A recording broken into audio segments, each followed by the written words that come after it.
আমাদের দেশে অনেক মানুষ আছে এমন, ওনার বয়স যখন 2 বছর, বাবা মারা গেছে, সম্পদ রেখে যেতে পারে নাই। মা যদি ইচ্ছা করতো ইদ্যৎকালীন সময় অতিবাহিত করবার পর আর এক জায়গায় বিবাহ বন্ধনে আবদ্ধ হতে পারত, কিন্তু ওই 2 বছরের কলিজার সন্তানের দিকে তাকায়া মা কোথাও বিবাহ বন্ধনে আবদ্ধ হন নাই।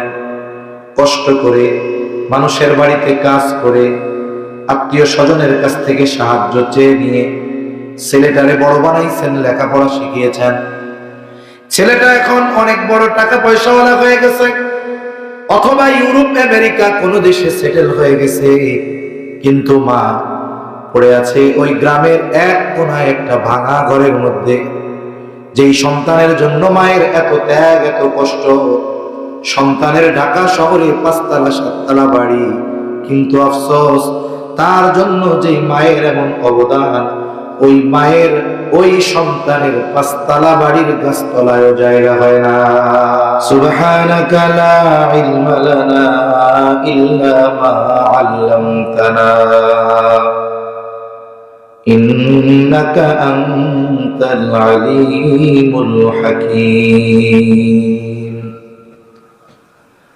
আল্লাহুম্মা সাল্লি আলা মুহাম্মাদিন ওয়া আলা আলি মুহাম্মাদ كما صليت على إبراهيم وعلى آل إبراهيم إنك حميد مجيد. اللهم بارك على محمد وعلى آل محمد كما باركت على إبراهيم وعلى آل إبراهيم إنك حميد مجيد. الحمد لله. ঐতিহ্যবাহী সিলেট জেলার বিয়ানীবাজার থানাধীন গোঙ্গাদিয়া নওয়াগাঁও দারুসসালাম কেন্দ্রীয় জামে মসজিদের উদ্যোগে বার্ষিক ওয়াজ মাহফিলের সম্মানিত শ্রদ্ধেয় সভাপতি মণ্ডলী,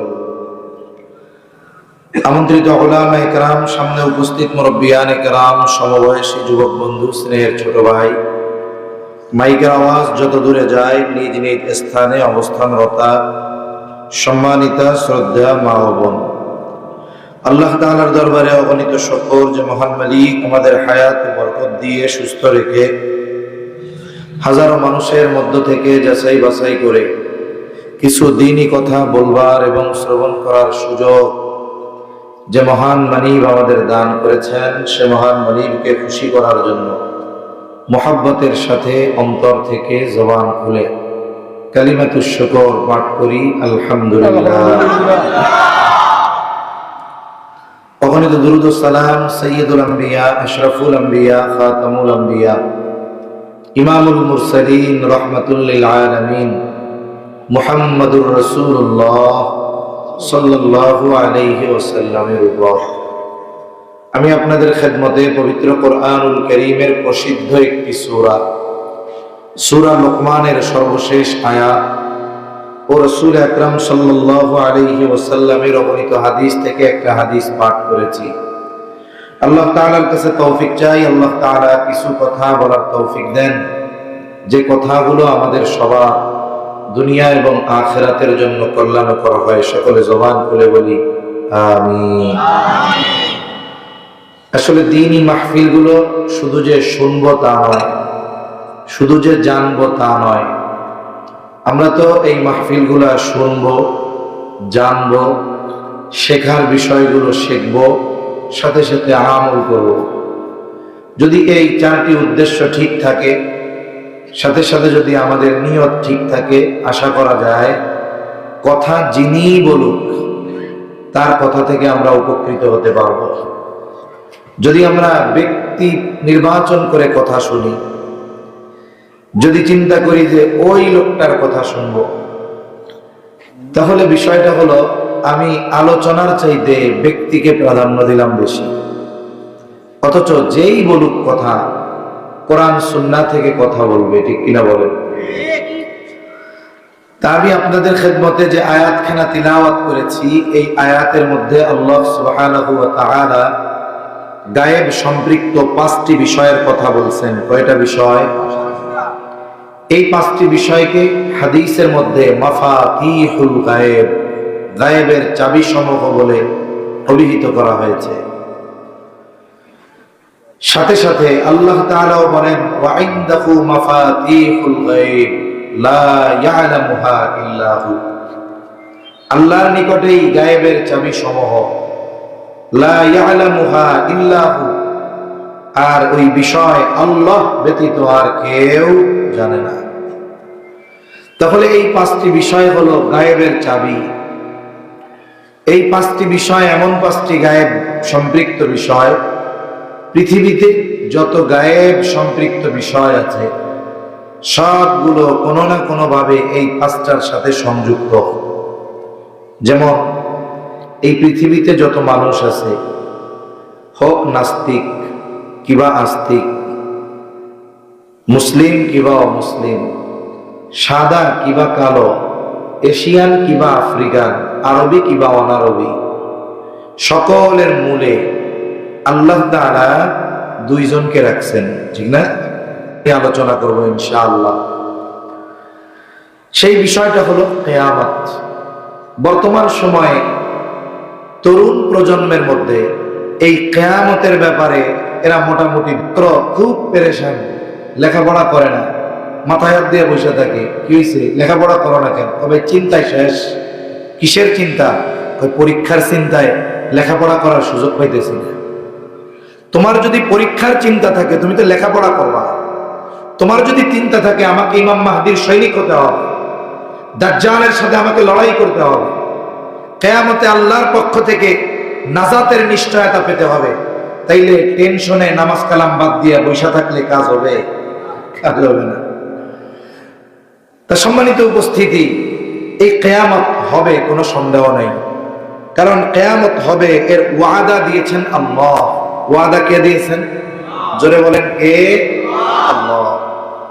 আর আল্লাহ তাআলার এই ওয়াদার সত্যায়ন করেছেন রাসূলগণ। তবে কিয়ামত হবে কোন সময়, এই সংগঠিত হওয়ার সুনির্দিষ্ট সময়টা দুনিয়ার কেউ জানে না, একমাত্র জানে কে? আল্লাহ জানে। আল্লাহ তাআলা ইন্নাল্লাহা ইনদাহু ইলমুস সাআহ, নিশ্চয়ই কিয়ামতের ইলম একমাত্র আল্লাহ তাআলার নিকট।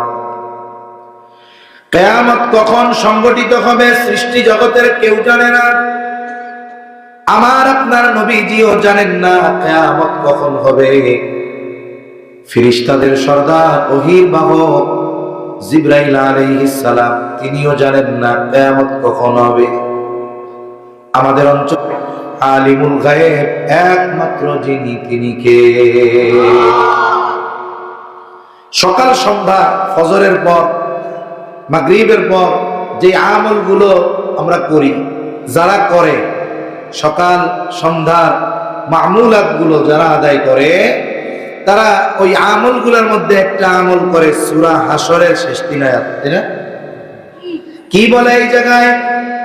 হুয়াল্লাহুল্লাযী লা ইলাহা ইল্লা হু আলিমুল গায়বি ওয়াশ শাহাদাতি হুয়ার রহমানুর রহিম।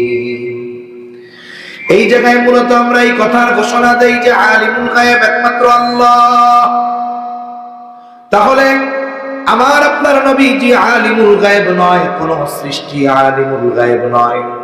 কোরআন হাদিসে শত শত শত শত দলিল আছে। প্রসিদ্ধ একটা হাদিস আছে, হাদিসের এক নাম হলো হাদিসে জিবরিল। প্রসিদ্ধ এবং বড় লম্বা একটা হাদিস। হাদিসে জিবরিল কেন না? নবীজি সাল্লাল্লাহু আলাইহি ওয়াসাল্লামের কাছে জিবরাইল আলাইহিস সালাম আসছেন, মানব আকৃতিতে এসেছেন কে? জিবরাইল আলাইহিস সালাম। এই জন্য হাদিসের এক নাম হলো হাদিসে জিবরিল। কেন আসছেন? উদ্দেশ্য কি? উদ্দেশ্য হলো সাহাবায়ে কেরামকে দ্বীনের মৌলিক বিষয়গুলো শিক্ষা দেওয়া। এই জন্য হাদিসের আরেক নাম হলো উম্মুস সুন্নাহ। এই হাদিসের মধ্যে নবীজি সাল্লাল্লাহু আলাইহি ওয়াসাল্লামকে মানবাকৃতিতে আসা জিবরাইল আলাইহিস সালাম বেশ কয়েকটি প্রশ্ন করেছেন। নবীজি প্রশ্নগুলোর জবাব দিয়েছেন। জিবরাইল আলাইহিস সালাম নবীজি সাল্লাল্লাহু আলাইহি ওয়াসাল্লামের এই জবাবগুলোর সত্যায়ন করেছেন। আবার যতক্ষণ নবীজি জিবরাইল আলাইহিস সালামের পরিচয় সাহাবায়ে কেরামকে জানান নাই, ততক্ষণ সাহাবায়ে কেরাম চিনতে পারে নাই এই আগন্তুককে, মানুষটাকে। এক নাম্বার, নবীজিকে তিনি প্রশ্ন করলেন, আখবিরনি আনিল ইসলাম। সাহাবায়ে কেরাম উপস্থিত। জিবরাইল আলাইহিস সালাম মানব আকৃতিতে নবীজিকে প্রশ্ন করলেন, আপনি আমাকে ইসলামের ব্যাপারে বলেন, ইসলাম কি জিনিস? নবীজি এই প্রশ্নের জবাবে যেটা বললেন সেটা আপনাদের সবার জানা আছে আশা করি। যদি জানা থাকে জবাব দেওয়া যাবে তো? ইসলামের ভিত্তি কয়টা? জোরে বলেন কয়টা? নবীজি এই 5টা বিষয়ের কথা বললেন। জিবরাইল আলাইহিস সালাম বললেন, হ্যাঁ আপনি সত্যই বলেছেন, ঠিক বলছেন। এরপরে নবীজিকে প্রশ্ন করা হলো, আখবিরনি আনিল ঈমান, আপনি আমাকে ঈমানের ব্যাপারে বলেন, ঈমান কি জিনিস? আশা করি আপনাদের এই প্রশ্নের জবাবটাও জানা আছে। জানা থাকলে জবান খুলে জবাব দেন, ঈমানের ভিত্তি কয়টা? কয়টা? এই তো ঈমানের ভিত্তি 7টা বলছে, ধরে নিলাম ঠিক। ঈমানে মুফাসসাল, তাই না? পারো না? মাশাআল্লাহ। ঈমানের ভিত্তি 6টা, তবে ওই 7টা 6টার মধ্যে আছে। হাদিসের মধ্যে আসছে ঈমানের ভিত্তি কয়টা? জোরে বলেন না, কয়টা? 6টা। ও 7টা বলছে কেন? তুমি বক্তব্যে আসো না? এই বক্তব্যে ও ঈমানে মুফাসসাল শিখছে, এগুলাও ঈমানের ভিত্তি। আমানতু বিল্লাহি ওয়া মালাইকাতিহি ওয়া কুতুবিহি ওয়া রুসুলিহি ওয়াল ইয়াউমিল আখিরি ওয়াল কদরি খাইরিহি ওয়া শাররিহি মিনাল্লাহি তাআলা ওয়াল বা'সি বা'দাল মাউত। কয়টা হলো? জোরে বলেন কয়টা? 7টা। তাইলে ঈমানের ভিত্তি আপনি বললেন 6টা, কেমনে? 7 নম্বরে আমরা বলি ঈমান আনলাম মরার পরে আবার জীবিত হব, এটার উপরে। মৃত্যুর পরে আবার আল্লাহ জীবিত করবে না? শুনেন, অন্যান্য ধর্মাবলম্বী এদের মধ্যে কারো কারো এই বিশ্বাস আছে। কি বিশ্বাস?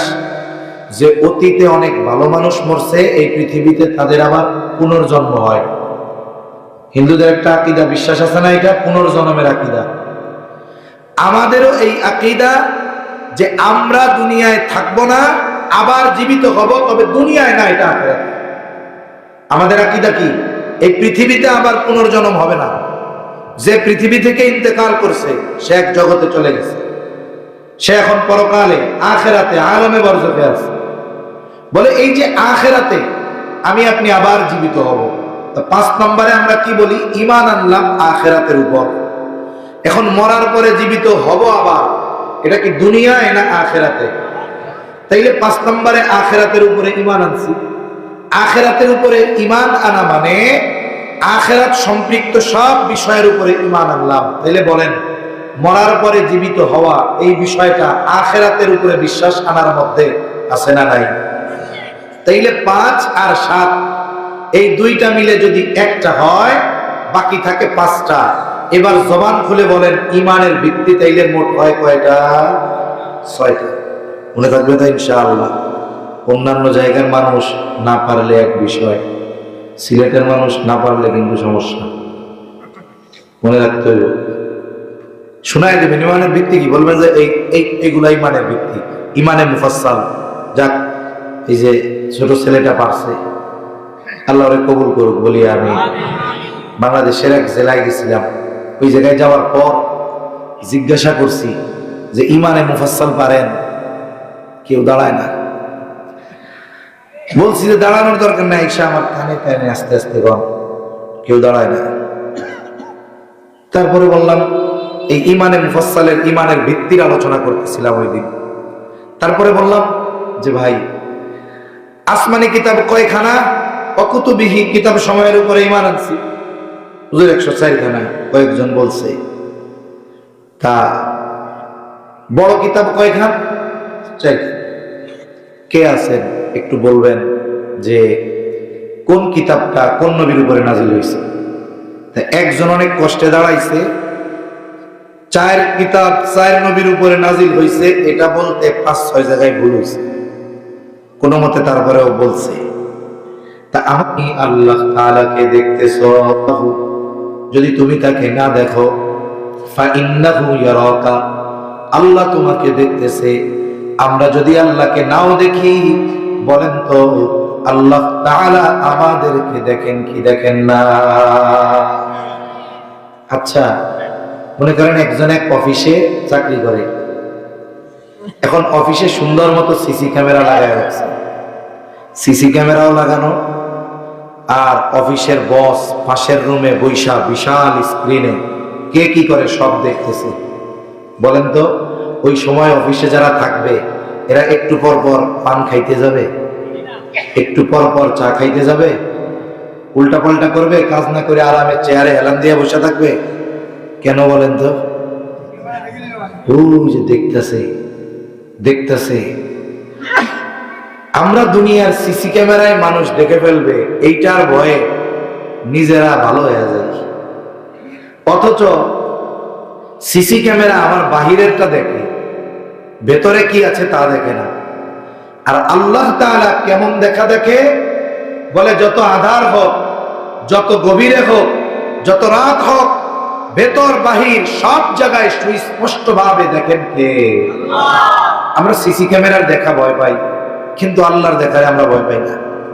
অথচ আল্লাহ তাআলা আমার হৃদয়ে কোন কথা আছে জবানেও আনি নাই, অন্তরে কি আছে দুনিয়ার কেউ জানে না, কোন মেশিন দিয়ে বের করা সম্ভব নয়, কিন্তু আমার ওই চিন্তা হৃদয়ের কথার খবর যার কাছে আছে তিনি কে?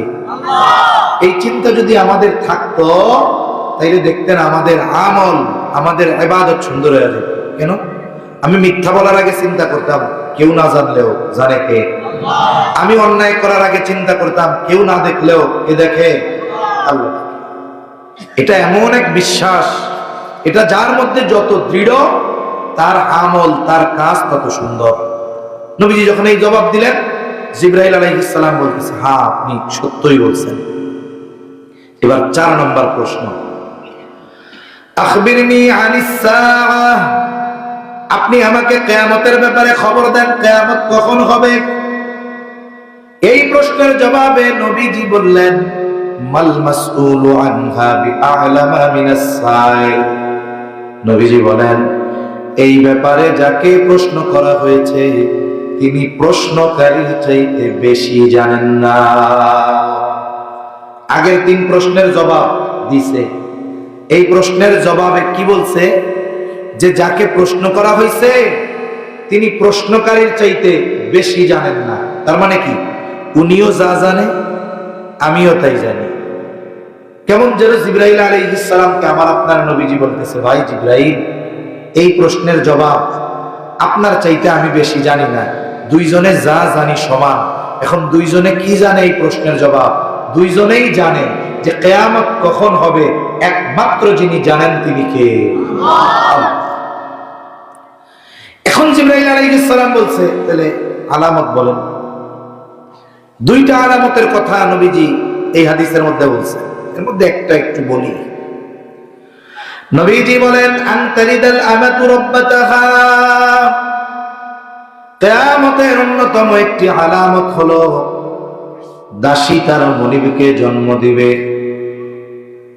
দাসী মনিবকে জন্ম দিবে, এর ব্যাখ্যা কি? মুহাদ্দিসিনে কেরাম কয়েকটি ব্যাখ্যা করেন। এর মধ্যে একটি হলো যেই মা সন্তানকে কষ্ট করে গর্ভে ধারণ করবে, যেই মা কষ্টের উপরে কষ্ট স্বীকার করে সন্তানকে ভূমিষ্ঠ করবে, যেই মা নিঃস্বার্থভাবে সন্তানকে 2টা বছর দুধ পান করাবে, সময়ের পরিবর্তনে একটা সময় মায়ের ওই সন্তান ওই মায়ের সাথে দাসীর মতো আচরণ করবে, সর্বোচ্চ অসৎ আচরণ করবে, খারাপ ব্যবহার করবে। আমাদের দেশে অনেক মানুষ আছে এমন, ওনার বয়স যখন 2 বছর, বাবা মারা গেছে, সম্পদ রেখে যেতে পারে নাই, মা যদি ইচ্ছা করতো ইদ্যৎকালীন সময় অতিবাহিত করবার পর আর এক জায়গায় বিবাহ বন্ধনে আবদ্ধ হতে পারত, কিন্তু ওই 2 বছরের কলিজার সন্তানের দিকে তাকায়া মা কোথাও বিবাহ বন্ধনে আবদ্ধ হন নাই। কষ্ট করে মানুষের বাড়িতে কাজ করে আত্মীয় স্বজনের কাছ থেকে সাহায্য চেয়ে নিয়ে ছেলেটারে বড় বানাইছেন, লেখাপড়া শিখিয়েছেন। ছেলেটা এখন অনেক বড় টাকা পয়সাওয়ালা হয়ে গেছে, অথবা ইউরোপ আমেরিকা কোনো দেশে সেটেল হয়ে গেছে, কিন্তু মা পড়ে আছে ওই গ্রামের এক কোনায় একটা ভাঙা ঘরের মধ্যে। যেই সন্তানের জন্য মায়ের এত ত্যাগ, এত কষ্ট, সন্তানের ঢাকা শহরে 5 তলা 7 তলা বাড়ি, কিন্তু আফসোস তার জন্য যেই মায়ের এমন অবদান, ওই মায়ের ওই সন্তানের 5 তলা বাড়ির গাছতলায়ও জায়গা হয় না। অনেক সন্তানের কম আছে, মার পরিচয় দেয় না, উনি তো এখন সাহেব হয়ে গেছে। আমাদের দেশে ফকিন্নির পুত, এর যদি কিছু না থাকে, এক সময় যদি টাকা পয়সাওয়ালা হয়, এটাও সাহেব হয়ে যায়, স্যার হয়ে যায়। কষ্ট নিয়েন না, এটাই বাস্তব। অথচ তিনি এখন সাহেব, ওনার মার পরিচয় দিতে গেলে লজ্জা লাগবে যে তোমার মা ওইরকম, পেস্টিজে লাগবে, মায়ের পরিচয় দেয় না। এটা কিয়ামতের আলামত, এটা কিয়ামতের আলামত। অনেকে আছে মা আছে ঘরে, সর্বোচ্চ অবহেলায়। এমনও সন্তান আছে, আমি শুনেছি যে সেই সন্তানের বাসায় মায়ের খাবার জুটে যদি মা কাজ করে, তাইলে নাইলে খাবার জুটে না। আফসোসের বিষয়, সময়ের সাথে সাথে এই পাপ বাড়তেছে না কমতেছে? খবরদার, মা এমন এক নিয়ামত, এই মায়ের দোয়া সন্তানের জন্য এই পৃথিবীর অন্যতম দামি সম্পদ। মা বাবার সাথে অসৎ আচরণ একটা মানুষের দুনিয়া আখিরাত বরবাদ হওয়ার অন্যতম কারণ। দুনিয়াতে যত আযাব গজব আসে, এগুলো আসার অন্যতম কারণ স্ত্রীর কথাকে প্রাধান্য দিয়ে মার সাথে অসৎ আচরণ করা, এটা আযাব আসার অন্যতম কারণ। বাবাকে দূরে ঠেলে বন্ধুদেরকে কাছে টানা। আমাদের অনেক তরুণ যুবক ভাইয়েরা আছে যে ওনার প্রত্যেকটা খরচের টাকা বাপ দিচ্ছে, গায়ের জামাটা বাবার টাকা, প্যান্ট বাবার টাকা, মোটরসাইকেলে ঘুরে বাবার টাকা, পকেটে মানিব্যাগ বাবার টাকা, সব বাবার টাকা, কিন্তু বন্ধুরে জড়ায় ধরে বাপের সাথে ঠিক মতো কথা বলে না। আছে না নাই? খবরদার, এটা আযাব গজব আসার অন্যতম কারণ। নবীজি সাল্লাল্লাহু আলাইহি ওয়াসাল্লাম বলেন, আল্লাহ তাআলা প্রত্যেকটি পাপের শাস্তি দেওয়ার ক্ষেত্রে বিলম্ব করেন, তবে মা বাবার সাথে যদি কেউ অসৎ আচরণ করে, এই অন্যায়ের শাস্তি দেওয়ার ক্ষেত্রে আল্লাহ বিলম্ব করেন না, বরং দুনিয়ায় থাকতেই এই পাপের শাস্তি আল্লাহ দেওয়া শুরু করে দেয়। এই হাদিসের অংশগুলো বলার মূল উদ্দেশ্য ছিল কিয়ামত কখন হবে নবীজিও জানেন না, জিবরাইল আলাইহিস সালামও জানেন না, একমাত্র জানেন আল্লাহ। সাথে সাথে একটা হাদিস আমি আপনাদের খেদমতে পাঠ করেছি। নবীজি সাল্লাল্লাহু আলাইহি ওয়াসাল্লাম ওই হাদিসের মধ্যে 6টি বিষয়ের কথা উল্লেখ করেছেন। কয়টা বিষয়? নবীজি এই 6টি বিষয়ের কথা উল্লেখ করেন, সাথে সাথে নবীজি বলেন এই 6টা বিষয় যতক্ষণ সংগঠিত না হবে ততক্ষণ পর্যন্ত কিয়ামত সংগঠিত হবে না। সহিহ হাদিস। এই 6টা বিষয় মোস্ট ইম্পর্টেন্ট, কিয়ামতের আগে এই 6টা বিষয় হবেই হবে।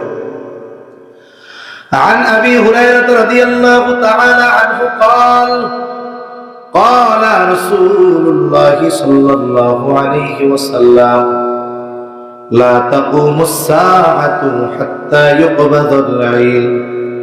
নবীজি সাল্লাল্লাহু আলাইহি ওয়াসাল্লাম বলেন, কিয়ামত ততক্ষণ সংগঠিত হবে না যতক্ষণ না ইলম উঠিয়ে না নেওয়া হবে।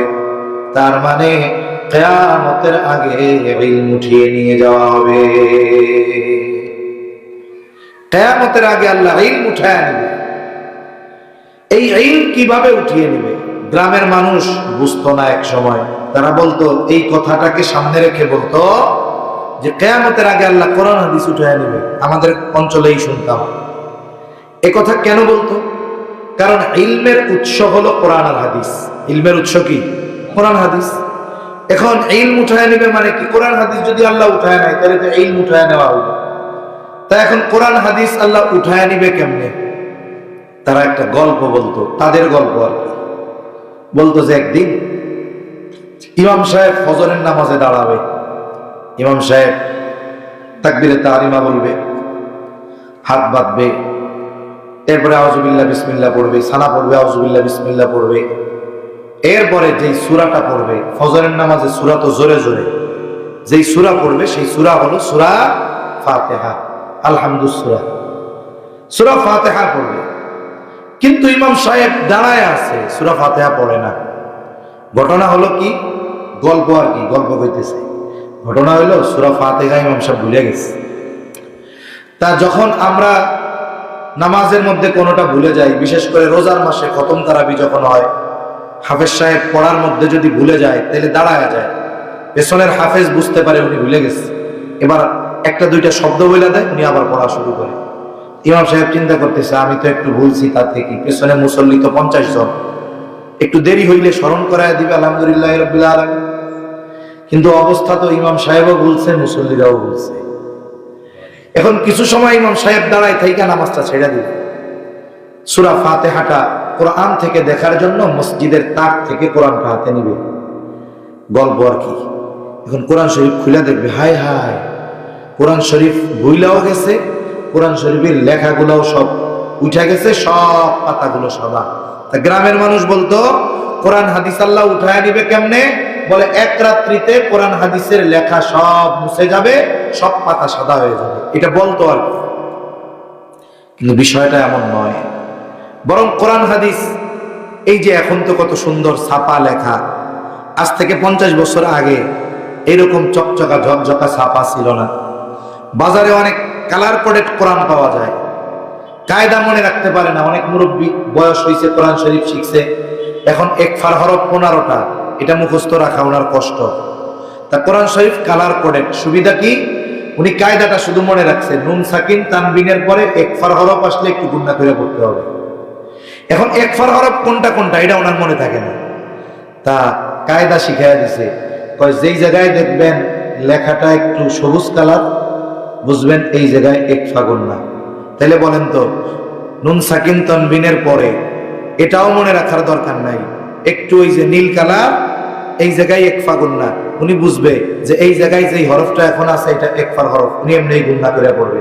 তাহলে কালার হওয়ায় ওনার জন্য সহজ হয়ে গেছে না? এই যে কালার কোডেড কোরআন, কোরআনের পাতাগুলো এরকম পাওয়া যায়, ওয়াটারপ্রুফ, পানিতে ভিজাইলেও পাতার কিচ্ছু হবে না। কোরআনের লেখা উন্নত হইল, ছাপা চকচকা ঝকঝকা হইল, কিন্তু কোরআনের আমল আর তিলাওয়াত আগের চেয়ে বাড়ছে না কমছে? কমছে, এটা আরো কমবে। তাহলে আল্লাহ ইলম কিভাবে উঠায় নেবেন? قال رسول الله صلى الله عليه وسلم إن الله لا يقبض العلم انتزاعا ينتزعه من العباد। নবীজি সাল্লাল্লাহু আলাইহি ওয়াসাল্লাম বলেন, আল্লাহ তাআলা বান্দার অন্তর থেকে একসাথে ইলম উঠায়া নেন না। এমনটা হবে না যে আপনাদের মসজিদের ইমাম সাহেব, হাফেজ সাহেব এক রাত্রিতে কোরআন ভুলে যাবে, এমনটা হবে না। এমনটাও হবে না গোটা পৃথিবীর মুফতি সাহেবরা একসাথে সব মাসলা মাসাইল ভুলে যাবে, এমনটাও হবে না। আবার মুহাদ্দিস সাহেবরা হাদিস ভুলে যাবে, এমনটাও হবে না। তাইলে আল্লাহ ইলম কিভাবে উঠায় নেবেন? নবীজি বলেন, ওয়ালাকিন ইয়াকবিযুল ইলমা বিকবজিল উলামা, বরং আল্লাহ তাআলা আলিমদেরকে উঠায় নেওয়ার মাধ্যমে ইলম উঠায় নিয়ে যাবে। আচ্ছা, আজকে থেকে মুরব্বীরা যারা আছেন 50-60 বছর আগে যেই সমস্ত আলেমরা ছিলেন, তাদের যেই ইলম, তাদের যেই আমল, তাদের যেই তাকওয়া, এখনকার আপনাদের দেশ, আমাদের দেশের সবচাইতে বড় আলেমের ইলম, আমল আর তাকওয়া ওই সময়ের সবচাইতে ছোট আলেমের চাইতেও কম, ঠিক কিনা বলেন? তার মানে যারা গেছে চলে তাদের অবস্থান ছিল এই জায়গায়, যারা আছে এখন তাদের অবস্থান তাদের নিচে। এনারা যখন চলে যাবে এরপরে যারা আসবে তাদের অবস্থান হবে আরো নিচে। এইরকম হতে হতে একটা সময় এই বিষয়টা শূন্যের কাতারে পৌঁছাবে। তার মানে কোরআন হাদিস থাকবে, কিন্তু কোরআন হাদিস বোঝানোর মতো আলিমরা তখন দুনিয়ায় থাকবে না। নবীজি বলেন, মানুষেরা তখন জাহেলদেরকে ধর্মীয় নেতা হিসাবে গ্রহণ করবে। মানুষেরা জাহেলদের কাছে ফতোয়া মাসআলা জানতে চাইবে। নবীজি বলেন, জাহেলরাও মাসআলা দিয়ে দিবে। নবীজি বলেন, ফতোয়া জিজ্ঞাসাকারী আর ফতোয়া প্রদানকারী উভয়ে পথভ্রষ্ট হয়ে যাবে। এখন আমরা কি করব? শুধু যে 6টা বিষয় শুনবো তা তো না, 6টা বিষয় থেকে কমপক্ষে 6টা শিক্ষা আমারে নিতে হবে। 6 শিক্ষার আলোকে জীবন গড়তে হবে। শুধু ওয়াজ শুনলাম, ভাল লাগলো, জানলাম না, না। এই ওয়াজ শুনে আমি যদি আমার ব্যক্তি জীবনে কাজে না লাগাই, আমি যদি একটু চিন্তা না করি, তাহলে তো হইল না। আমি এখন করবোটা কি? আমার প্রথম কাজ হইল প্রত্যেকের এই বিষয়গুলো মাথায় রাখা, যে কমপক্ষে প্রতিটা ঘরে কমপক্ষে যেন একজন আলিম থাকে, একজন আলিম যেন কমপক্ষে থাকে। আপনার 3টা ছেলে, আপনি কমপক্ষে একটাকে আল্লাহর জন্য দিয়ে দেন, যে তুই বেটা ইলম শিখবি, গোটা পৃথিবীর ইলম অর্জন করবি, তুই ভালো মানুষ হবি। আর 2 বুলারে দেন, তোরা লন্ডন যায় খালি লেগে বাড়াবি, তোরা দুনিয়া উপার্জন কর, অসুবিধা নাই, দিন ঠিক রাখা, কিন্তু আমার এই ছেলে, এর কাছে আমার দুনিয়ার কোনো আশা নাই, ও শুধু ইলম অর্জন করবে। তাহলে কি হবে? বলে, ঘরের মধ্যে যদি একটা লাইট থাকে, এক রুমে যদি 10 জন থাকে, বলেন তো একটা লাইট সকলের জন্য যথেষ্ট কিনা? কমপক্ষে একটা লাইট হলে আধার দূর হবে। একটা ঘরে যদি একজন মুহাক্কিক আলেম থাকে, মুত্তাকি আলিম থাকে, ওই ঘরের মানুষের ঈমান, আমল এগুলো হেফাজতে থাকে। এগুলো হেফাজত করা সহজ হয়, কারণ ওই আলিম যখন ওই ঘরের মানুষের কোনো বিষয় উল্টাপাল্টা দেখবে, আব্বারে বলবে, আব্বু এটা কিন্তু কোরআন সুন্নাহ মতো না, এটা কইরেন না। আম্মুরে বলবে, আম্মু আপনি এটা কইরেন না, এটা কোরআন সুন্নাহর মতো না। বোনদেরকে বলবে, এই শোনো, তোমরা বেপরদায় যাবা না, বাইরে কিন্তু বেপরদায় গেলে গুনাহ হবে। তার মানে কি? একটা ঘরের মধ্যে দ্বীনের আলো ছড়িয়ে দেওয়ার জন্য কমপক্ষে একজন আলিম প্রত্যেকটা ঘরে ঘরে থাকা দরকার, ঠিক কিনা বলেন? এখন আলিম যদি থাকে, ইলমের হেফাজত হবে। মাদ্রাসা যদি থাকে, ইলমের চর্চা হবে। আলিমরা থাকলে ইলমের হেফাজত হবে। আর নবীজি কি বলছেন? ইলম আল্লাহ উঠায় নিবেন আলিমদের উঠায় নেওয়ার মাধ্যমে। এখন আলেম যদি ইলমওয়ালা হয়, তাহলে ইলমের চর্চা চলবে, দুনিয়ায় ইলম থাকবে। আল্লাহ এই কারণে কিয়ামতকে আমাদের থেকে দূরে সরায় রাখবে। এজন্য আমরা এই ইরাদা করি যে আমাদের প্রত্যেকের ঘরে ঘরে কমপক্ষে একজন আলিম যেন হয়, তাহলে ঈমানের নূর, ঈমানের আলো আমার ঘরে প্রজ্বলিত হবে। 2 নাম্বার, নবীজি বলেন, ওয়াতাকসুরাজ জালাজিলু, কিয়ামতের আগে জালজালা, ভূমিকম্প বেড়ে যাবে। ভূতত্ত্ববিদরা বলেন, সময়ের সাথে সাথে ভূমিকম্প বাড়তেছে, ভবিষ্যতে আরো বাড়বে। এই যে নভেম্বর মাসের শেষের দিকে বাংলাদেশে একটা ভূমিকম্প হয়েছে 5.7 মাত্রার। ভূমিকম্প কেন হয়? হওয়ার কারণটা কি? ভূতত্ত্ববিদরা বলেন, ভূমিকম্প হওয়ার কারণ হলো টেকটনিক প্লেটের নড়াচড়া। আমরা এই পৃথিবীর উপরই ভাগে যে বসবাস করি, এটা একসাথে লাগোয়া না, ফাটল আছে, ফাটল, এক একটা খণ্ড আছে, এক একটা খণ্ডকে এক একটা প্লেট বলে। আমরা নাকি ইন্ডিয়ান প্লেটের মধ্যে আছি, আমাদের পাশে বার্মা প্লেট, আর এক পাশে ইউরোশিয়া প্লেট। তা এক একটা অংশ নড়াচড়া করে। এই নড়াচড়া চাপ, ধাক্কা, এগুলোর কারণে জমিনে কম্পন সৃষ্টি হয়। ধাক্কাটা যদি জোরে লাগে তখন আমরা টের পাই, কিন্তু নড়াচড়া ধাক্কা যদি আস্তে আস্তে হয় আমরা টের পাই না। এই জন্য বিজ্ঞান বলে পৃথিবীতে দৈনিক 50,000-এর উপরে ভূমিকম্প হয়, তবে মাত্রা ছোট, এই জন্য টের পাই না। এই ভূমিকম্প হয় কেন? টেকটনিক প্লেটের নড়াচড়ার কারণে। এখন বিজ্ঞানীরা জিজ্ঞাসা করেন, টেকটনিক প্লেটের নড়াচড়ার কারণে যে ভূমিকম্প হয়, টেকটনিক প্লেটটা কেন নড়াচড়া করে? বুঝেন নাই কথা? টেকটনিক প্লেট তো নড়াচড়া করার কারণে ভূমিকম্প হয়, কিন্তু এটা নড়াচড়ে কেন? এটা দেখবেন ও একটা আমাদের এলাকার ভাষায় বলে ভূগোল বুঝ দিবে, বলবে এই জলবায়ুর পরিবর্তন, এই সেই জানতেন। কিন্তু এই জমিন যে অস্থির হয়, কাঁপে, কোন কারণে? এই কারণটা, মূল কারণটা জানাইছেন আল্লাহ। কে? জোরে বলেন। আল্লাহ তাআলা কুরআনুল কারীমে বলছেন, পাহাড়কে আল্লাহ তাআলা জমিনের প্যারাক হিসেবে সৃষ্টি করছেন। কেন? জমিন যেন স্থির থাকে। কিন্তু এরপরেও জমিন অস্থির হয় কেন? বলে অস্থির হওয়ার কারণ হলো আমাদের পাপ। আর মানুষ যখন পাপ করে, জমিন আল্লাহর কাছে কি বলে জানেন? আল্লাহ আপনি অনুমতি দেন, আমি ফাঁকা হয়ে যাই, ওরে গ্রাস করে নি, অস্থির হয়ে যায় জমিন। এই জন্য আল্লাহ বলেন, যাহারাল ফাসাদু ফিল বাররি ওয়াল বাহরি বিমা কাসাবাত আইদিন নাস। আল্লাহ তাআলা বলেন, পানিতে, স্থলে, পানিতে, শুকনায় যত ধরনের মুসিবত, বিপর্যয় সংঘটিত হয়, এগুলো সব মানুষের হাতের কামাল।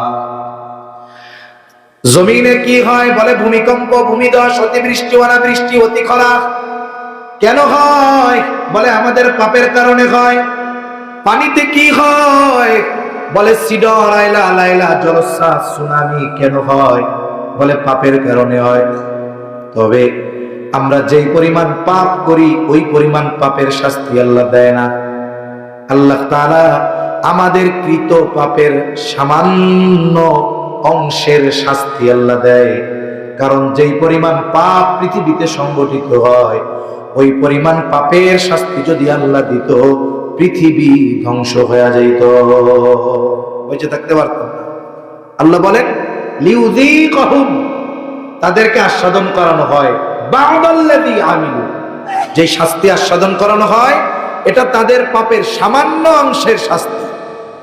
সামান্য অংশের শাস্তি আল্লাহ আস্বাদন করান। কেন করান? পাপের কারণে। উদ্দেশ্য কি? এই যে শাস্তি আল্লাহ দেন, একটু ভূমিকম্প দেন, ভূমিধস দেন, অনেক সময় অতিবৃষ্টি দেন, অতি খরা দেন, এই যে দেখুন আবহাওয়ার কি পরিবর্তন, এটাও পাপের কারণ। কয়েকদিন ঠান্ডা খুব পড়ছে, তাই না? এখন কিন্তু ঠান্ডা নাই। অথচ সিলেট অঞ্চলে আমি অনেক আগে প্রোগ্রাম করছি, কিছু কিছু জায়গায় একটু বড় লেখা দিকে দিনের বেলা, ফেব্রুয়ারি মাসের লাস্টে, ওই সময়ও ঠান্ডা। অথচ এখন চলতেছে মাঘ মাস। মাঘ মাসের মনে হয় 5-6 দিন হয়েছে, জানুয়ারির 20 তারিখ। কি মনে হইতেছে? মনে হইতেছে চৈত্র মাস শুরু হয়ে গেছে, ফাল্গুন মাস চলতেছে।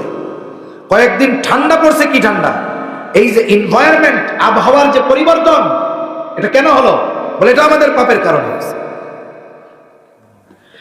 আল্লাহ তাআলা আমাদের পাপের সামান্য শাস্তি আস্বাদন করান। কারণ কি? পাপ। শাস্তি দেওয়ার উদ্দেশ্য কি? অনেক সময় ছাত্র অন্যায় করে, করে কি করে না? ঘুম আসতেছে আপনাদের? তাকবীর দেন, নারায়ে তাকবীর, নারায়ে তাকবীর। ছাত্র অন্যায় করলে ওস্তাদ শাস্তি দেয়, সন্তান অপরাধ করলে পিতা শাস্তি দেয়। শাস্তি কেন দিছে? অন্যায়ের কারণে। কোন উদ্দেশ্যে দিছে? বলে মাইরা ফেলার লাগে না, শাস্তি দিছে এই কারণে যেন পরবর্তীতে ওই অপরাধ আর না করে। বলেন তো, আল্লাহ তাআলা যে শাস্তি দেয়, কেন দেয়? উদ্দেশ্য হলো, কারণ হলো পাপ, উদ্দেশ্য কি? লাআল্লাহুম ইয়ারজিউন। আল্লাহ বলেন, আমি তাদেরকে তাদের সামান্য পাপের শাস্তি আস্বাদন করাই এই উদ্দেশ্যে, যাতে করে তারা ওই পাপ থেকে ফিরে আসে। লাআল্লাহুম ইয়ারজিউন, যাতে করে তারা কি করে? প্রত্যাবর্তন করে, ফিরে আসে। যেমন সন্তানকে আপনি শাস্তি দেন, ও যেন অন্যায় থেকে ফিরে আসে। ছাত্রকে ওস্তাদ শাস্তি দেয়, ও যেন অন্যায় থেকে ফিরে আসে। একটু বলুন তো, যদি শাস্তি দেওয়ার পর দেখা গেল 3 দিন পরে ওই লোহার মতো যেই সেই, লোহারে পিটাইলে একটা আওয়াজ হয় জানেন, এই আওয়াজে লোহা কি কয় বন্ধ, যেই সেই। কামারকে লোহা কেমন যেন বলে, কামার তুমি আমারে পোড়াও আর পিটাও, পিটাইয়া তুমি আমি লোহাকে কোদাল বানাবা, দা বানাবা, শাবল বানাবা, যা বানাও বানাও, কিন্তু কিয়ামত পর্যন্ত আমারে তুমি স্বর্ণরূপা বানাইতে পারবা না। এইটা কয় আর কয় যেই সেই, যেই সেই। এখন ওই সন্তান কয়েকদিন পরে যেই সেই আবার অপরাধ করতেছে। বলেন তো, অপরাধের কারণে প্রথমবার আপনি যেই মাত্রার শাস্তি দিছেন, ওই অপরাধ যদি আবার শুরু করে, পরবর্তীতে যখন শাস্তি দিবেন প্রথমবারের চাইতে মাত্রা বাড়বে না কমবে? তাহলে আল্লাহ তাআলা আমাদেরকে এই ধরনের শাস্তিগুলো কেন দেন? আমরা যেন পাপ থেকে ফিরি। এখন আসেন আমরা যেন মসজিদমুখী হই। কিন্তু আপনাদের সমাজে, আমাদের সমাজে ভূমিকম্পের পরে মুসল্লি কি জুমার দিনের মতো ফজরের নামাজে হয়? মুসল্লি বাড়ে নাই, সোজা হিসাব। 4 দোকানের আড্ডা কি কমছে? আচ্ছা, 4 দোকানে এখন কিন্তু টেলিভিশন থাকে, নাচ গান চলে।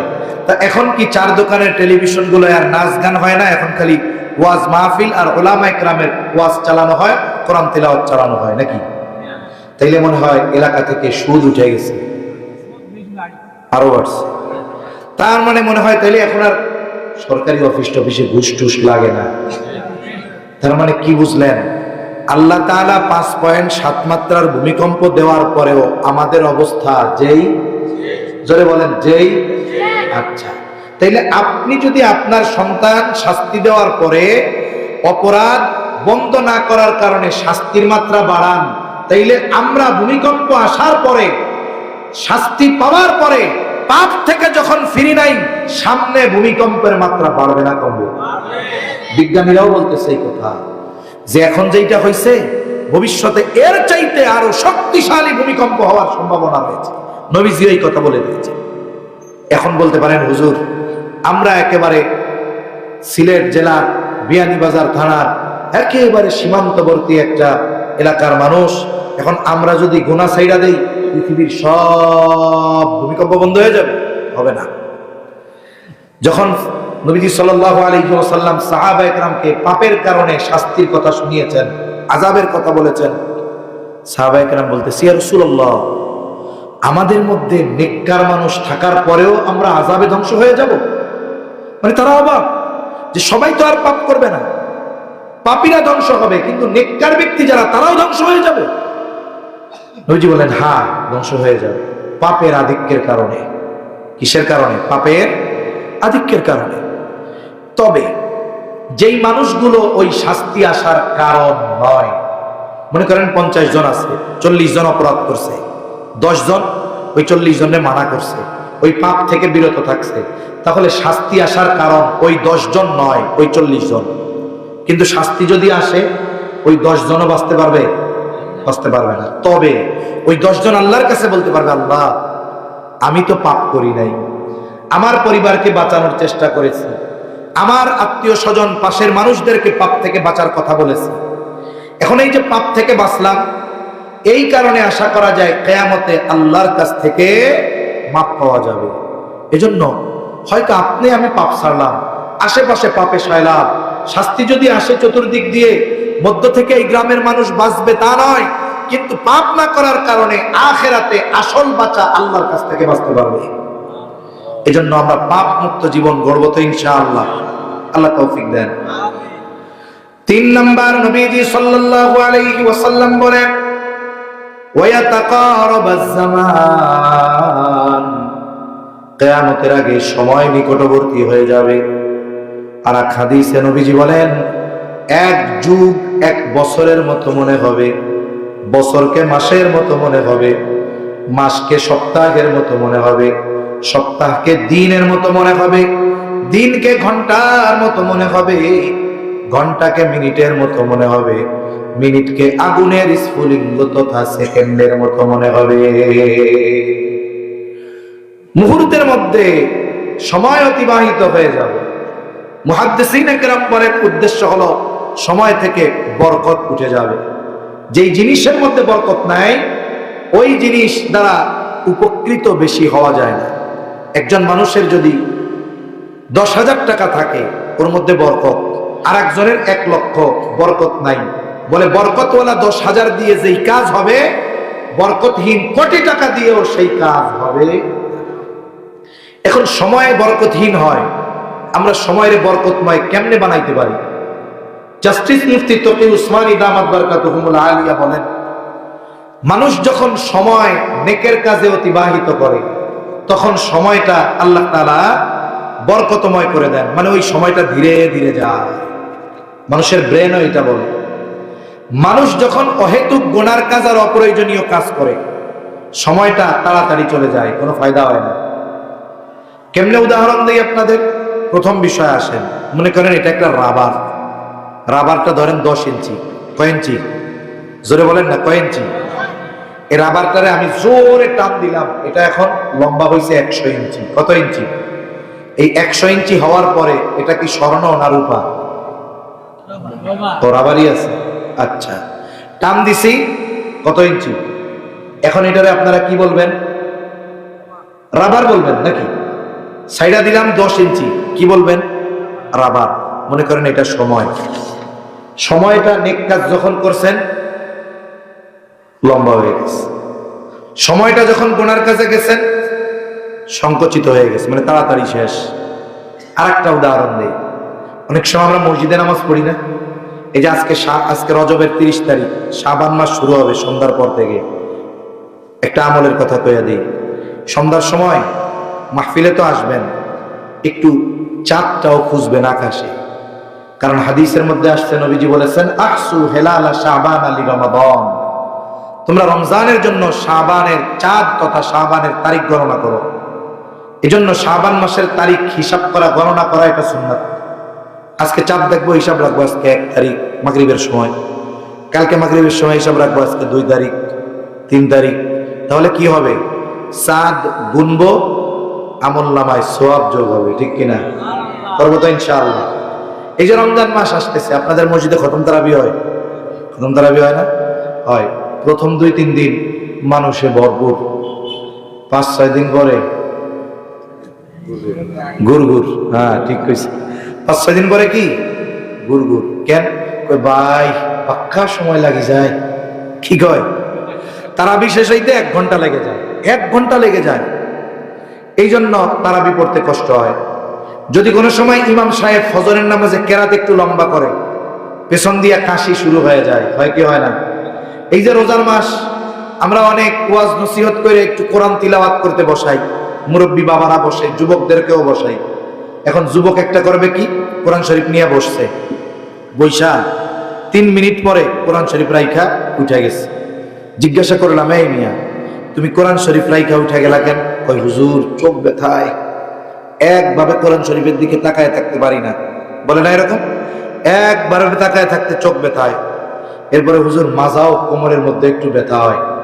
এখন বলেন তো, এই যুবক কোরআন শরীফ পড়ছে কয় মিনিট? 3 মিনিটে চোখ ব্যথা, মাজা ব্যথা, গিরা ব্যথা, মসজিদ থেকে বের হইছে।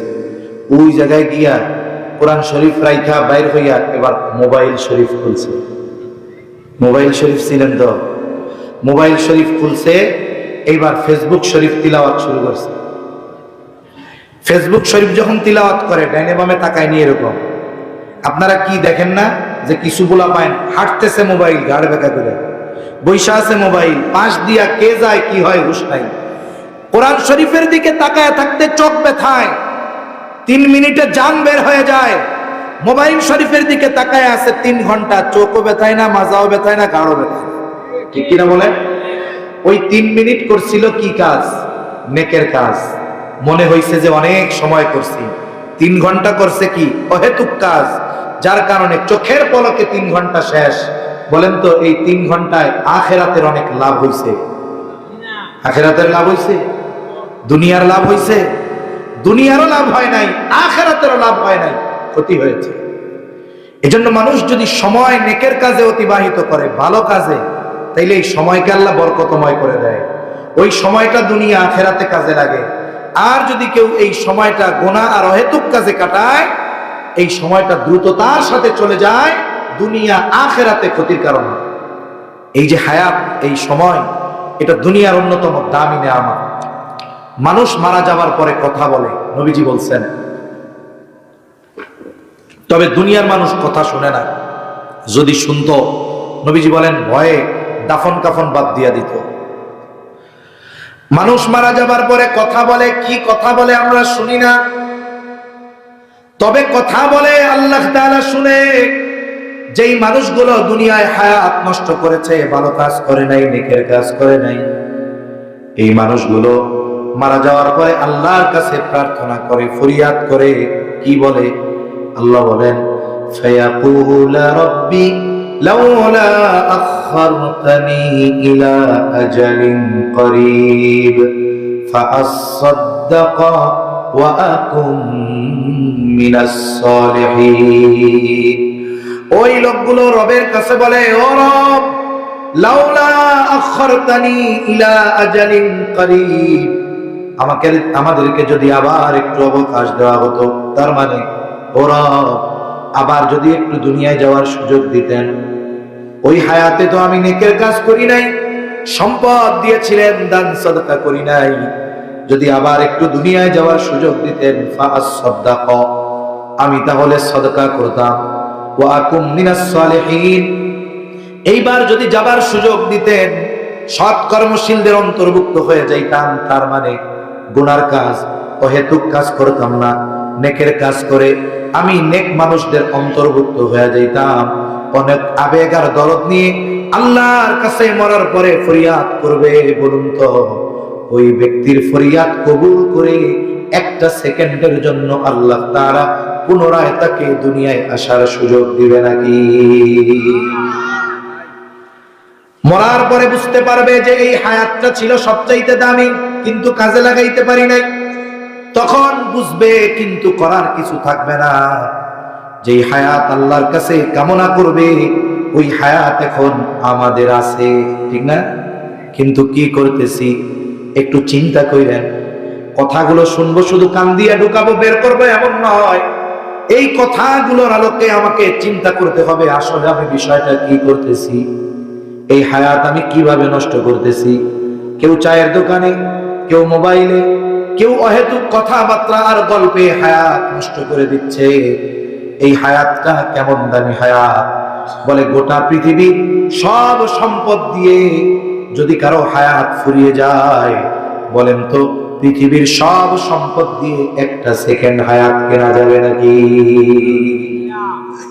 পৃথিবীর অন্যতম দামি নিয়ামত এই হায়াত আমার আপনার কাছে আছে।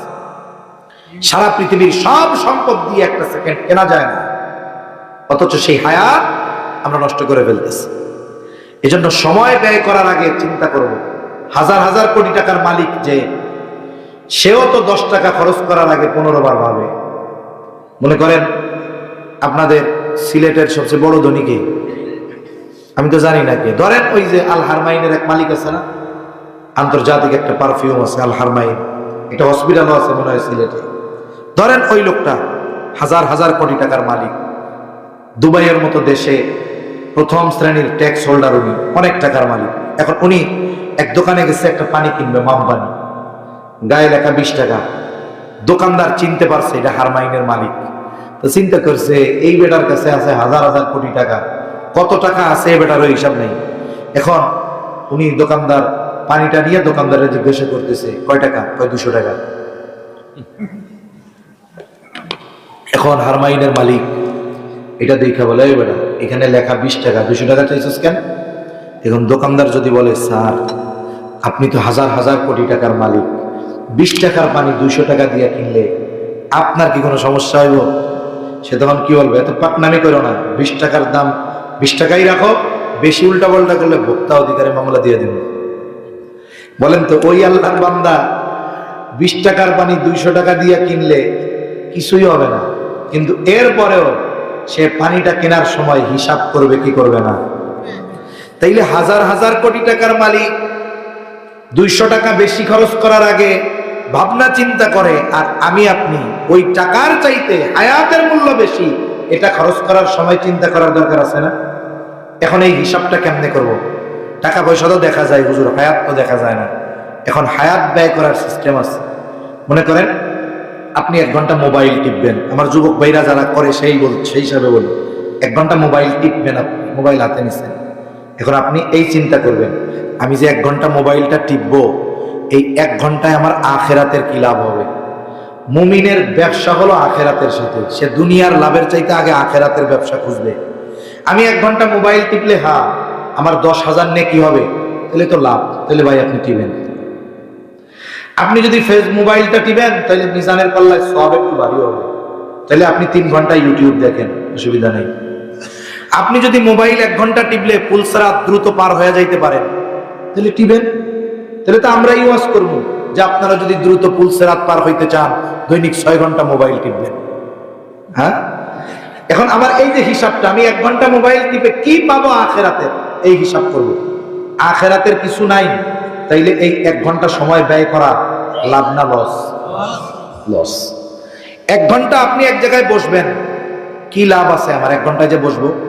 আখেরাতের লাভটা কি? আখেরাতের লাভ না হোক, দুনিয়ার বৈধ লাভ কি আছে? যদি কোনো সময় ব্যয় করার ক্ষেত্রে দুনিয়ার লাভ, বৈধ লাভ, আখেরাতের লাভ না থাকে, এমন জায়গায় সময় ব্যয় করা সবচাইতে বড় লস প্রজেক্ট। এখন দৈনিক 6 ঘন্টা 8 ঘন্টা 4 দোকানে বসে আড্ডা দেয়, এমন লোক আছে না নাই? চিন্তা করেন, ও গোটা হায়াতের গড়ে 3 ভাগের 1 ভাগ সময় অহেতুক কাটায়। ওই সময়টাতে না তার দুনিয়ার লাভ হয় না আখেরাতের হয়, বরং গীবতের মজলিসে বসে সময়টাকে নষ্ট করে পাপের পাল্লা ভারী করে আসে। ঠিক কিনা বলো? টাকার চাইতে দামি সম্পদ হায়াত ব্যয় করে যদি গুনাহ অর্জন করতে হয়, তাইলে ওই লোকের মতো বোকা এই পৃথিবীতে আর কেউ নেই। এজন্য আপনাদের কাছে অনুরোধ, সময়ের কদর করব, সময়ের মূল্যায়ন করব, সময়গুলাকে ভালো কাজে অতিবাহিত করব। যদি কোনো কাম না থাকে মসজিদে বসে আইসা বইয়া থাকুন, কাজ নাই পাশে হেফজখানা আছে, চেয়ার একটা নিয়ে বসে বসে কোরআন তিলাওয়াত শুনেন। সময় এভাবে ব্যয় হোক, কিন্তু আমার আপনার সময় যেন গুনার কাজ আর অহেতুক কাজে ব্যয় না হয়। চেষ্টা করবো তো ইনশাআল্লাহ। কিয়ামতের আগে এই গুনাহ আর অহেতুক কাজ বাড়বে, এজন্য সময় বরকতহীন হবে, দ্রুততার সাথে চলে যাবে। 4 নাম্বার, নবীজি বলেন ওয়াতাযহারুল ফিতান, কিয়ামত ততক্ষণ হবে না যতক্ষণ না ফিতনা প্রকাশ পাবে। এর দ্বারা উদ্দেশ্য হলো দাজ্জালের ফিতনা। আর এক বর্ণনায় নবীজি বলেন কিয়ামত ততক্ষণ হবে না যতক্ষণ দাজ্জালের আবির্ভাব না হবে। দাজ্জাল এই উম্মতের জন্য সবচেয়ে বড় ফিতনা। রাসূল আকরাম সাল্লাল্লাহু আলাইহি ওয়াসাল্লাম উম্মতের প্রতি বড় রহম দিন, উম্মতের প্রতি অনেক মায়া। এই জন্য নবীজি উম্মতকে আমল শিখায়া দিছে, যেন দাজ্জালের ফিতনা থেকে উম্মত বাঁচতে পারে, দাজ্জালের ধোঁকাটাকে সে যেন চিনতে পারে। নবীজি জানায় দেন, জুমার দিন শুক্রবার যে সূরা কাহাফ তিলাওয়াত করবে, নবীজি বলেন আল্লাহ তাআলা ওই তিলাওয়াতকারীকে দাজ্জালের ফিতনা থেকে হেফাজত করবে। সূরা কাহাফ 12 পৃষ্ঠা হাফেজি কোরআনের। অনেকে বলতে পারেন হুজুর গোটা হায়াতে 12 পৃষ্ঠা তিলাওয়াত করবে আর শুক্রবারে 12 পৃষ্ঠা পড়বো, এটা কেমনে হয়? তার জন্য আছে শর্ট কোর্স। নবীজি আর এক বর্ণনায় বলেন, যেই ব্যক্তি সূরা কাহাফের 10 আয়াত মুখস্থ করবে, জুমার দিন তিলাওয়াত করবে, নবীজি বলেন আল্লাহ তাআলা ওই ব্যক্তিকে দাজ্জালের ফিতনা থেকে হেফাজত করবে। 10 আয়াত, 1 পৃষ্ঠাও না। এখন আপনি এই 10 আয়াতও পড়তে পারেন না, আপনার মসজিদের ইমাম সাহেব যিনি আছেন, উনি হাফেজ হোক বা না হোক, উনি যেহেতু আলিম, ওনার তিলাওয়াত শুদ্ধ।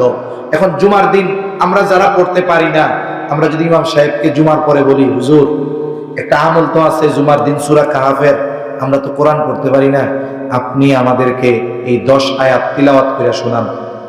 যদি উনি হাফিজ না হন, ওনার হয়তো 1.5 মিনিট লাগবে বা 2 মিনিট লাগবে, হাফেজ হলে 1 মিনিট বা একটু কম বেশি লাগবে। এখন ইমাম সাহেব কি তখন বলবে, না রে ভাই আমি এটা পারতাম না, কেন আমার বেতন বাড়ানি লাগবে? এই কথা কি বলবে ইমাম সাহেব? বরং ইমাম সাহেব আরো খুশি হবে, আলহামদুলিল্লাহ, যে আমার মুসল্লিদের আমলের প্রতি কত আগ্রহ। সে স্বতঃস্ফূর্ত ভাবে আনন্দের সাথে তিলাওয়াত করে শোনাবে। এখন মোটামুটি সবার হাতে মোবাইল, অডিও হোক আর বড় মোবাইল হোক আর নর্মাল মোবাইল হোক, সব মোবাইলে রেকর্ডিং আছে। আপনি যদি ইমাম সাহেবরে বলেন যে হুজুর এই 10 আয়াত আমার একটু রেকর্ড করে দেন, ইমাম সাহেব রেকর্ডিং করে দিল। আপনি বাসায় শুইতে বসতে এই 10 আয়াত শুনতে থাকলেন। এক সপ্তাহ যদি দৈনিক 1 ঘন্টা করে শুনেন, দেখা যাবে পরের সপ্তাহের শুক্রবার এই 10 আয়াত আপনার মুখস্থ হয়ে গেছে। ঠিক না? এই আমলটা কত জরুরি আমি এটা একটু বলতে চাচ্ছি। শুনুন, দাজ্জাল হঠাৎ করে আসবে না। দাজ্জাল আগমনের আগে আরো অনেক ফিতনা আসবে, অনেক ফিতনা, বড় বড় ফিতনা। দাজ্জাল আগমনের ক্ষেত্র প্রেক্ষাপট তৈরি করার জন্য দাজ্জালকে যে মানুষ স্বাভাবিকভাবে নিবে, আপনারা শুনেন না, পৃথিবীর বেশিরভাগ মানুষ দাজ্জালকে খোদা বলে স্বীকার করবে, রব বলে স্বীকার করবে। তা এই মুহূর্ত যেই পৃথিবীর অবস্থা, এই সময় যদি দাজ্জাল আসে, অধিকাংশ মুসলমান ওরে খোদা বলে স্বীকার করবে না। সেই পরিস্থিতি হয় নাই এখনো। এই পরিস্থিতিটা তৈরি করার জন্য দাজ্জাল আগমনের আগে আরো অনেক ফিতনা আসবে, ওগুলাও বড় বড় ফিতনা। বুজুর্গানে দিন বলেন, সূরা কাহাফের এই আমল যারা করবে, দাজ্জাল আগমনের আগে যত ফিতনা আসবে, এই আমলকারীকে আল্লাহ তাআলা ওই সমস্ত ফিতনা থেকেও হেফাজত করবে। সুবহানাল্লাহ।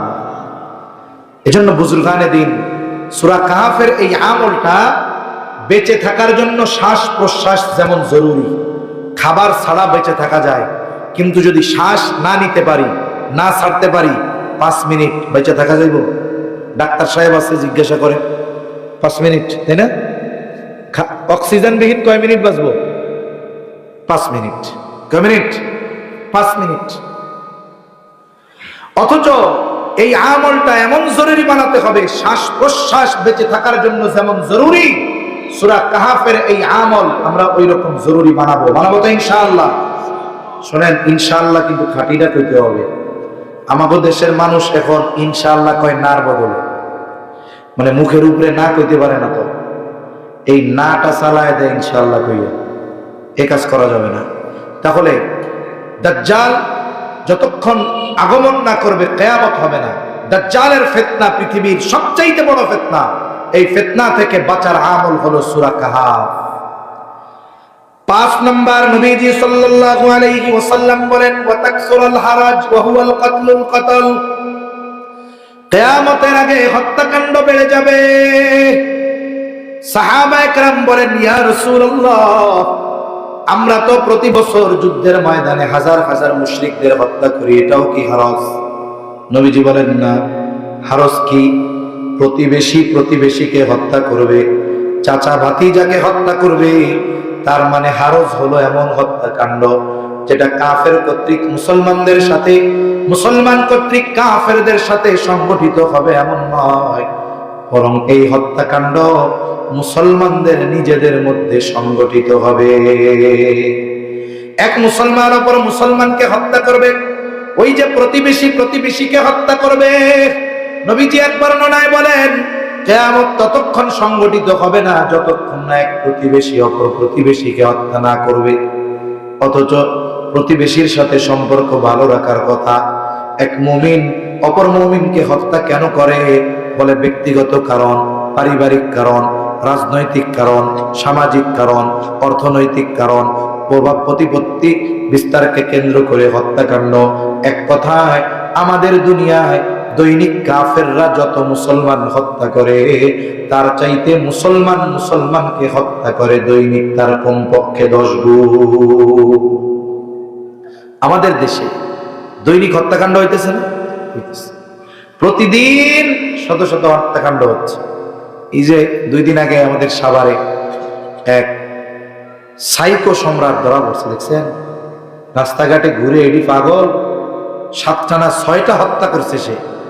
কত ঠান্ডা মাথায় হত্যা করে এক রুমের মধ্যে নিয়ে আবার পুড়াইয়া দিছে। এই যে হত্যাকাণ্ড করতেছে, রাজনৈতিক কারণে হত্যাকাণ্ড। বাসায় ঘুমায়া আছে এক লোক, ডাকাতে এক ডাক্তার, একটা রাজনৈতিক দলের নেতা, ঘুমিয়ে আছে, গ্রিল ভেঙে তাকে জবাই করে হত্যা করে ফেলছে। কি অবস্থা দেশে! আমরা তো ভাবছিলাম যে এই ধরনের হত্যাকাণ্ড বন্ধ হবে, কিন্তু আফসোসের বিষয়, এদেশের মানুষের চারিত্রিক পরিবর্তন কবে হবে আল্লাহই ভালো জানে। জানমালের নিরাপত্তা নাই, মানুষের হত্যাকাণ্ড বাড়তেছে, অথচ একজন মুমিনকে হত্যা করা কত বড় পাপ। যদি কেউ একজন মুমিনকে অন্যায়ভাবে হত্যা করে, এটা গোটা পৃথিবীর সব মানুষকে হত্যা করার মতো পাপ। হত্যাকাণ্ড বহুদূর। আমাদের তো উচিত আমরা একজন মুমিন ভাইকে কথার দ্বারাও কষ্ট দিব না অন্যায়ভাবে। নবীজি সাল্লাল্লাহু আলাইহি ওয়াসাল্লাম বলেন, সিবাবুল মুমিনি ফুসুকুন ওয়া কিতালুহু কুফর। নবীজি বলেন, মুমিনকে গালি দেওয়া ফাসিকি, হত্যা করা কুফরি। হত্যা করা বহুদূর, গালি দেওয়া বহুদূর। আমরা আমার আরেক মুমিন ভাই, সে যে দলের যে মতের হোক না কেন, আমরা তো কখনোই তাকে জাগতিক কারণে অন্যায়ভাবে কথার দ্বারাও কষ্ট দিব না, ইনশাআল্লাহ বলেন। কারণ আমি যদি আমার এই জবানকে নিয়ন্ত্রণ করতে পারি আমার মুসলমান ভাইয়ের ব্যাপারে, নবীজি বলেন প্রকৃত মুসলমান হতে পারবা। আর আল্লাহ বলেন মুসলমান না হয়ে মরো না। قال رسول الله صلى الله عليه وسلم المسلم من سلم المسلمون من لسانه ويده। নবীজি বলেন প্রকৃত মুসলমান হলো সে যার জবান আর হাতের অনিষ্ট থেকে অপর মুসলমান থেকে নিরাপদ। আমি যদি তাহাজ্জুদ করি, আওয়াবিন করি, ইশরাক করি, ইবাদতের অভাব নাই, কিন্তু আমি আরেক মুসলমান ভাইকে জাগতিক কারণে অন্যায়ভাবে কথার দ্বারা কষ্ট দেই, আমি আবেদ হতে পারি কিন্তু আমি প্রকৃত মুসলমান হতে পারি না। আমার কথা শেষের দিকে নবীজি সাল্লাল্লাহু আলাইহি ওয়াসাল্লামের কাছে দুইজন মহিলা আসছে। একজনের ব্যাপারে বলা হলো, ইয়া রাসূলুল্লাহ, এই মহিলা এমন কোন আমল নাই যে সে করে না, দিনভর সব আমল সে করে, ফরজ ওয়াজিব সুন্নাতে মুআক্কাদা তো করে, আওয়াবিন, ইশরাক, চাষ, তাহাজ্জুদ, কোন ধরনের নফল সালাত ছুটে যায় না, সকাল সন্ধ্যার জিকির আজকার ছুটে যায় না, কোরআন তিলাওয়াত ছুটে যায় না, দিনটা ভর সে আমলের উপরে খাটায়। তবে একটা সমস্যা, সে তার প্রতিবেশীর সাথে একটু খারাপ ব্যবহার করে। আরেকজন মহিলা যেটা না করলেই নয় এর বেশি করে না, তার মানে ফরজ ওয়াজিব সুন্নাতে মুআক্কাদা, এর বেশি কোনো আমল তার নাই, না জিকির আজকার, তাসবিহ, তাহলিল, কোরআন তিলাওয়াত কিছুই নাই, কিন্তু প্রতিবেশীর সাথে সে ভালো ব্যবহার করে। কে উত্তম? নবীজি বলেন, যেই মহিলা প্রতিবেশীর সাথে ভালো ব্যবহার করে সে উত্তম। আমি আমল করি, তাহাজ্জুদের সালাত আদায় করি, দান সাদকা করি, হজ করেছি, কিন্তু আমি আর এক মুমিন ভাইয়ের সাথে খারাপ ব্যবহার করি, আমি উত্তম মানুষ হতে পারবো না। এই জন্য আমরা প্রত্যেকটা মুমিনের সাথে, মুসলমানের সাথে ভালো আচরণ করবো তো ইনশাআল্লাহ। আমার জবান দিয়েও যেন কোনো মুমিন ভাই কষ্ট না পায়। 6 নম্বর, নবীজি বলেন, হাত্তা ইয়াকসুরা ফীকুমুল মালু ফায়াফিদু। কিয়ামত ততক্ষণ হবে না যতক্ষণ না মানুষের মাল সম্পদ উপচিয়ে না পড়বে। মুহাদ্দিসিনে কেরাম বলেন, এটা হবে ঈসা আলাইহিস সালামের পুনরাগমনের পর। ঈসা আলাইহিস সালামের মূল আগমন হয়ে গেছে, ওনার কিছু হায়াত বাকি থাকতে আল্লাহ ওনাকে উঠিয়ে নিয়েছেন। বাকি হায়াত অবশিষ্ট করার জন্য আল্লাহ দুনিয়ায় পাঠাবেন। কোন সময়? দাজ্জালের সময় পাঠাবেন। উনি আসবেন, উনি দাজ্জালকে হত্যা করবেন। উনি হত্যা করবার পর উনার উপরে এক কিতাব নাজিল হয়েছে, ইনজিল। উনি ইনজিলের দাওয়াত দিবেন না, উনি খ্রিস্ট ধর্মের দাওয়াত দিবেন না, উনি দাওয়াত দিবেন কোরআনের, দাওয়াত দিবেন ইসলামের। ওনার সময় ইসলাম এতটা প্রসার লাভ করবে, পৃথিবীর আনাচে কানাচে সবাই পাক্কা মুমিন আর মুত্তাকি হয়ে যাবে। আর আল্লাহর ওয়াদা কি? ওয়ালাউ আন্না আহলাল কুরা আমানু ওয়াত্তাকাউ লাফাতাহনা আলাইহিম বারাকাতিম মিনাস সামাই ওয়াল আরদ। আল্লাহ তাআলা বলেন, যদি ওই জনপদের অধিবাসীরা ঈমান আনে আর মুত্তাকি হয়ে যায়, আল্লাহ বলেন আমি তাদের জন্য আসমান আর জমিনের বরকতের দরজাগুলো খুলে দিব। আসমান জমিনের বরকতের দরজা খুলে যাবে, এত পরিমাণ ফসল উৎপন্ন হবে, মানুষ এত পরিমাণ সম্পদের মালিক হবে। মুহাদ্দিসিনে কেরাম বলেন, মানুষের মাল সম্পদ উপচায়া পড়বে, অঢেল সম্পদের মালিক হয়ে যাবে মানুষ। কিন্তু মানুষের মন চাইবে যে আমি যদি একটু দান সাদকা করতে পারতাম, কিন্তু পৃথিবীর সব মানুষ এমন স্বাবলম্বী আর ধনী হবে, গোটা পৃথিবী তন্ন তন্ন করে খুঁজেও দান নেওয়ার মতো একজন মানুষও খুঁজে পাওয়া যাবে না। নবীজি বলেন, এই 6টি বিষয় যতক্ষণ সংগঠিত না হবে ততক্ষণ কিয়ামত হবে না। এবার আসেন 6টা বিষয় থেকে কমপক্ষে 6টা শিক্ষা নিব। কয়টা শিক্ষা? শুনুন, শিক্ষা শুধু জানার জন্য না, শেখা ও মানার জন্য। আমি জানি কিন্তু মানি না, তাহলে কি হলো? ওই জানার পরিপূর্ণ হক আদায় হলো না। 1 নম্বরে নবীজি বলেন, কিয়ামতের আগে ইলম উঠিয়ে নেওয়া হবে। এখন আমরা কি করব? আমরা ইলম অর্জন করব, মাদ্রাসা উলামা একরামের সাথে ভালো সম্পর্ক রাখবো, শত্রু মনে করব না। সাথে সাথে কমপক্ষে ঘরে ঘরে একজন যেন আলেম থাকে, এই ব্যবস্থা করব। 2 নম্বর, শাস্তি আসার অন্যতম কারণ পাপ। পাপ থেকে বাঁচবো, সকল ধরনের পাপ থেকে নিজের আস্তে আস্তে গুটায় নিব। একবারে না পারি, আস্তে আস্তে ফিরে আসবো, আস্তে আস্তে আস্তে আস্তে ফিরে আসবো, চেষ্টা করব, দোয়া করব। 3 নম্বর, সময়ের কদর করব তো ইনশাআল্লাহ। 4 দোকানে অহেতুক মজলিসে আমি আমার সময়গুলো কাটাবো না। কোনো কাজ নাই, আপনি মসজিদে এসে বসে থাকেন, কোনো কাজ নাই, হিফজখানায় গিয়ে কোরআন তিলাওয়াত শুনেন, একটা কিতাব পড়েন। সময়টা এমন জায়গায় ব্যয় করব যে জায়গায় আমার আখিরাতের লাভ আছে, তাইলে দেখবেন সময় বরকতময় হবে। 4 নম্বর, ওই যে জুমার দিন সূরা কাহাফের আমল করব তো ইনশাআল্লাহ, কমপক্ষে 10 আয়াত, সাথে সাথে জুমার দিন বেশি বেশি নবীর শানে দুরূদ পাঠ করব। 5 নম্বর, আমার জবানকে নিয়ন্ত্রণ করব। আমি আমার মুসলমান ভাইকে কোনো কষ্ট দিব না, জাগতিক কারণে কথার মাধ্যমেও, জাগতিক কারণে কথার মাধ্যমেও কোনো কষ্ট দিব না। অন্যান্য বিষয় তো আরো বহুদূর।